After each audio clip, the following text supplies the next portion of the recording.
ebe your territory kwụsị. That is why I'm just saying I'm because next time I will come to for you towards something like this, I will not be this polite and gentle. I will not be this polite and gentle because some of you, the only language you understandable, that's no nike. That is the only language most of you understand. Amorum Luna Gakwa for other reverend fathers. Check this reverend father. Just take your time, check any post here. Now his wall. Imekete chapatasi no or Catholic, no Anglican. Priest. A priest is a priest. Yotago. A priest is a priest. So square siche na Congo. A priest is a priest. Una helo ne mekwadu no nanya sometimes. Igbo German German Igbo modern semoze ekene mu n'ụbọchị nke taata ịma na-ege ntị n'ọnụ.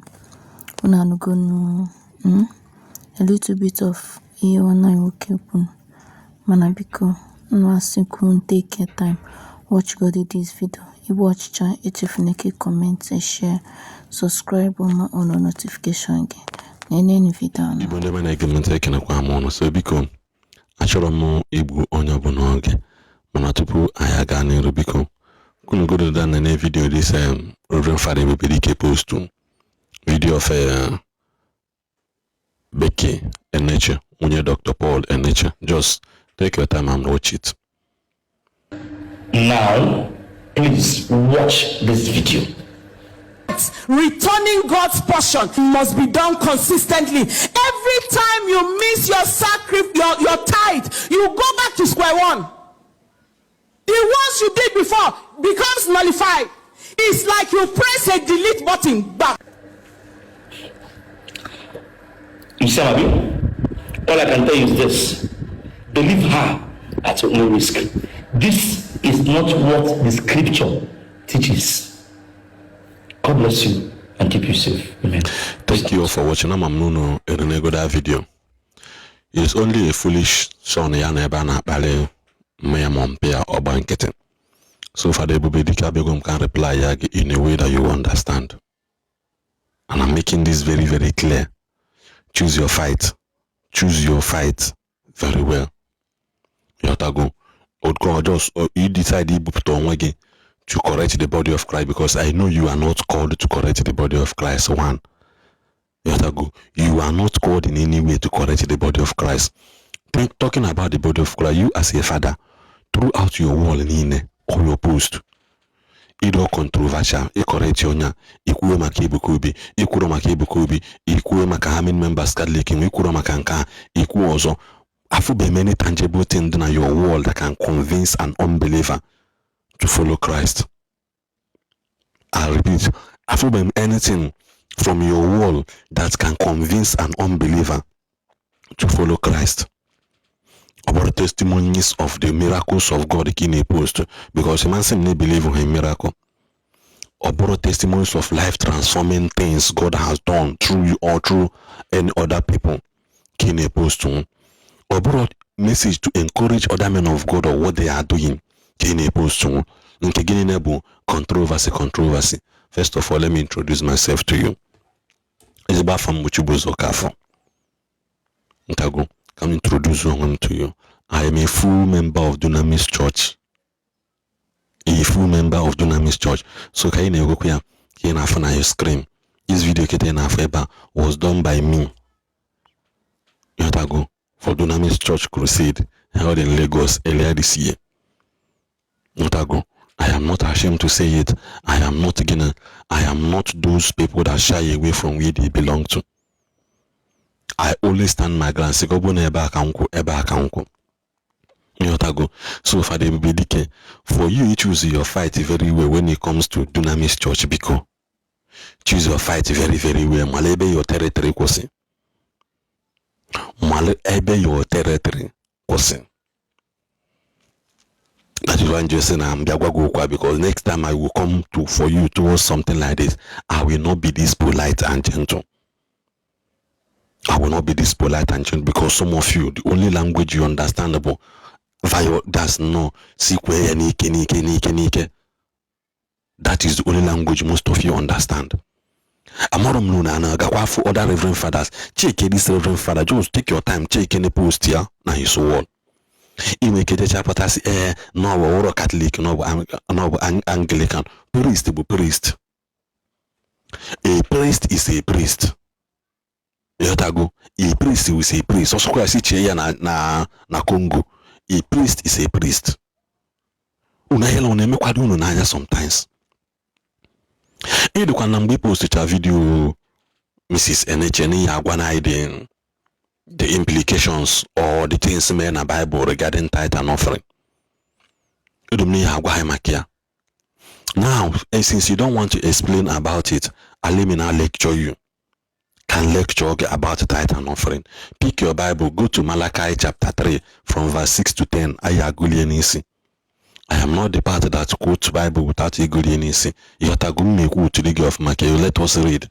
I am reading from NIV version. You can read from King James. You can read from NLT. You can read from God New Gospel. Any translation, but they are all saying the same thing. Malachi 3 verse 6 to 10 always.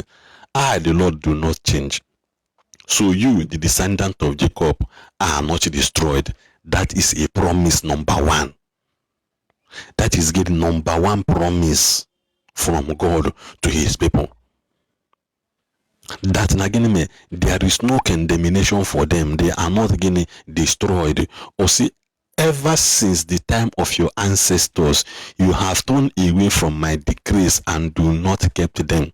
He on our way before Bidokubeha, before Bidomawa he has in first of all tell them that in again they are not destroyed. First of all, I had the road destroyed. He gave it to them as a promise and as a remembrance. Always return to me and I will return to you. It is a conversation going on.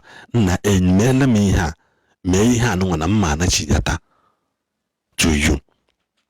Always it says the Lord Almighty. But you ask, how are we to return? Kedeka yesina chiyata. Always say, will a mere mortal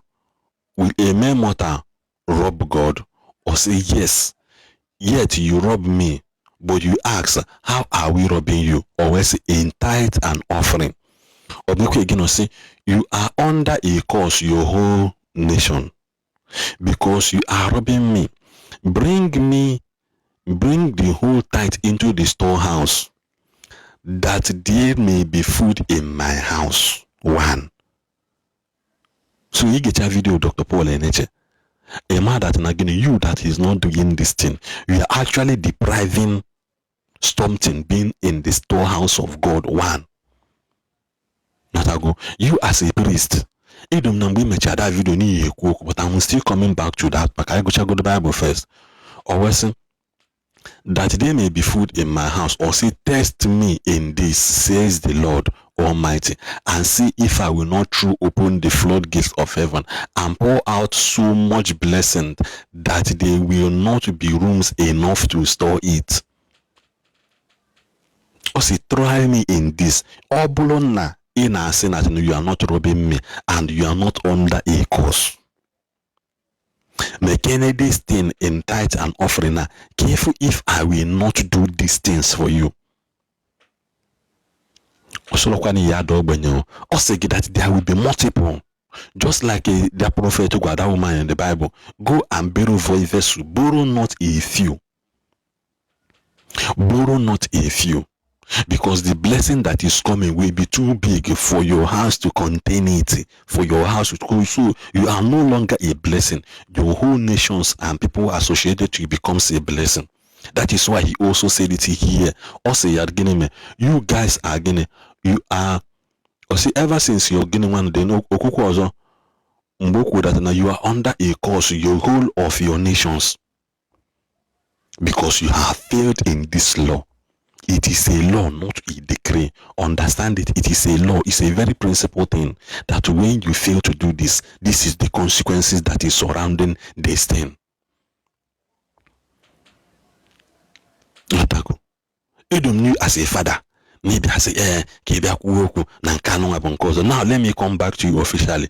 Father may post no what your father bonobi. Most of you the only language you guys understand that is when you say the next time you go Dr. Paul and nature more anything that has to do with other things, I will not be this polite. I will not be this polite. Then if you are your comment section, you were there. Now they press the delete button. If also someone will come and say we are the same people. We are not. Each one of you say that you guys are not the same people. But now still coming back to this your topic. Or else Idekwe again say, if I was there, I go raise hand, ask Ajuju. Idekwa at the last one where the same you, Idekwa, that is how they will push fear into you and you are off. As some will go as far as attaching death just to put you in fear. Now you as a father, you did not go to your comment section, see your followers, no kwa cause no kwa Bible sweetie. It was a Bible sweetie that you as a father did not understand it. You as a father did not understand it because I never wanted to say something about this thing until for the caption of your video say this message is inspired by selfishness, greed, and wayo, and not by the gospel of Christ. Believe her at your own risk. Father, kezi hozo icholi kukalani olonyo ozo wayo. Boya greed, boya selfishness. No body he Bible. Why then did you not point people to that Bible? Say and Bible. That is why you now most of you bonde father, especially in the Ibaya, you people have lost your voices and have lost your core value to humanity and to the church.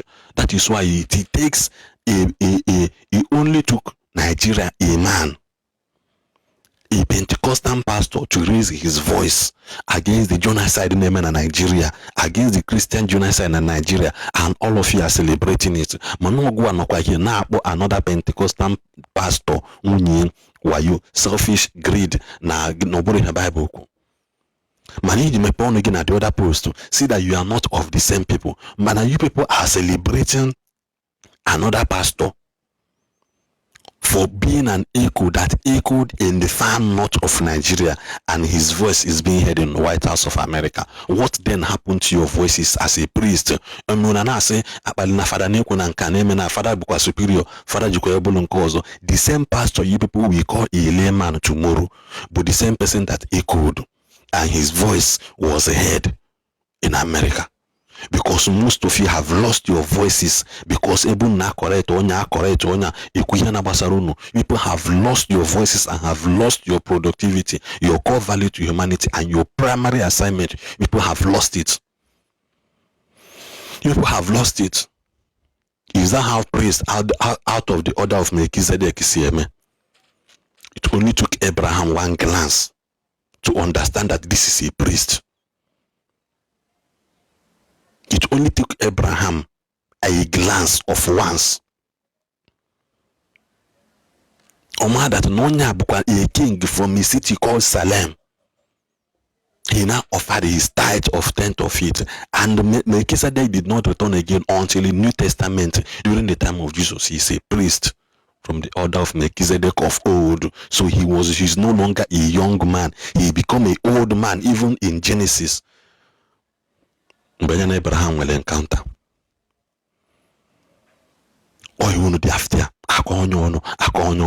For people to think, to know that you are a controversial priest. You feed on controversy. You thrive on controversy. That is why you call it. And you know your in a localia controversy. You were in a comment section. You and this lady, the lady will say, please focus on your calling and leave people alone. You will say, behold the loudest voice of ignorance. You wallow in ignorance and embrace it as an expensive commodity. This is you, father, responding to somebody in a comment section. Man, tomorrow you talk and you get respect. Tomorrow you talk, hey, I embrace a good open house. You lie. You lie. Una tuasha. Ki se me no wa ki se me ani ni gwi ali onyo zo no wa ali agi no wa. ịkpali onye ọzọ n'ụwa akpalịa gị n'ụwa. That's the way it should be done. Now, for you to understand na Father look at what the Bible said in Matthew 23:23. I will read that to you in the Bible. Also, woe to you, teachers of the law and Pharisees, you hypocrites. Or say you give a tenth of your spices, mint, but you have neglected the more important matters of the law, which is justice, mercy, and faithfulness. You should have practiced this latter without neglecting the former. Another translation where say, what sorrow awaits to you, teachers of religious law, including you, but his father. Also, what other sorrows await you, teachers of religious law, and you Pharisees, because you people are hypocrites. Or we say, for you are careful to tithe even the tiniest income from your harvest in your gardens, but you ignore the more important aspect of the law, which is justice, mercy, and faith. You should tithe, yes, but do not neglect the more important things, which is justice, mercy, and faith. You people don't have this attribute in you. Go through your words, go through your posts. Father, do you have justice? In where justice, what now happens to Matthias? In where justice, what now happens to Matthias and the Father every day? In where justice, what have you people now done to Matthias and Bopotonas and Father all the Nigerian priest Bundoshi, all the Nigerian pastor Bundoshi? In where mercy, have you people shown evangelist Ebukobi mercy, even when he's right? Have you people bring that mercy to him? Have you people uttered the word of mercy to him? Let us show this our brother mercy.